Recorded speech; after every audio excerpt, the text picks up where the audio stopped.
a single man with a parade of partners almost nightly. Airspray, earplugs, and a noise-canceling app had become necessary quality-of-life items. My heartbeat quickened from anxiety as I rushed from room to room. I hated to be late to anything, but I also didn't want to smell like my neighbor's fish dinner. Finally, I spotted the can and walked around spraying while wiggling out of my romper. Glancing at my phone to check the time, I dashed to my closet. There wasn't a second to lose. I had brunch with the girls.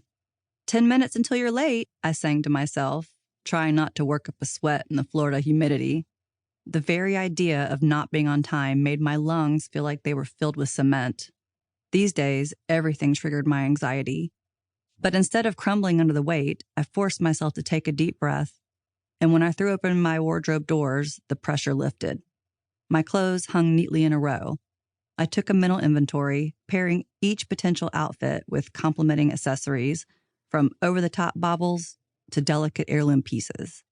In the Tampa social scene, fashion was as much a sport as it was a science. Keeping up with appearances required not only an expert knowledge of the playing field, but also a well-developed understanding of weather patterns. I pushed past the understated Burberry and brightly colored Versace, and then my eyes landed on the perfect mix of form and function.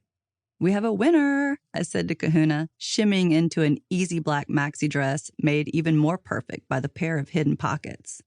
With a simple base, I layered on the silver statement jewelry I had purchased in Mexico, black Prada slippers, and Chanel sunglasses.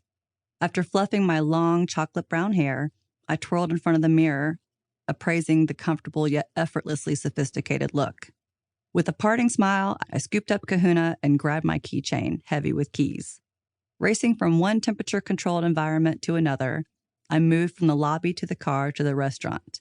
I arrived with 5 minutes to spare, the first of the group to the table, a critical bit of social maneuvering. As every socialite and mafioso knows, having the best seat is vitally important. With the prime position, I not only had the best view of the scenery, but also a strategic advantage should an ex or a frenemy walk through the door. I'd see them before they'd see me. After settling in and ordering a Bloody Mary, I pulled out my phone. In the 3 minutes since I'd last checked, I'd racked up 13 missed texts, all from her, Laura, the reality TV starlet. I took repeated deep breaths, in through the nose, out through the mouth. This was de rigueur. This was my job. I was a publicist and she needed publicity. But did that mean I had to sacrifice my nights, weekends, and every available moment? Her never-ending calls, texts, and emails were starting to give me gray hair. I was going to have to increase my Botox dosage just to keep the worry lines at bay. She paid well, sure, but was it worth it when most of my money went towards covering the very spa treatments she drove me to need?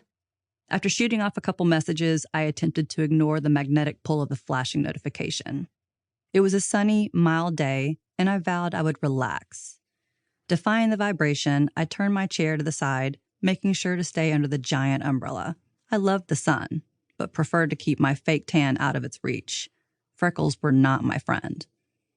On point, the server brought Kahuna a fresh bowl of chilled water along with my Bloody Mary.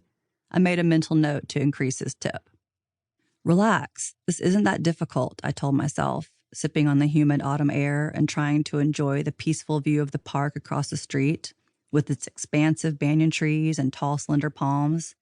I watched the breeze make the leaves sway in a graceful hula and tuned out the noise of mid-morning traffic.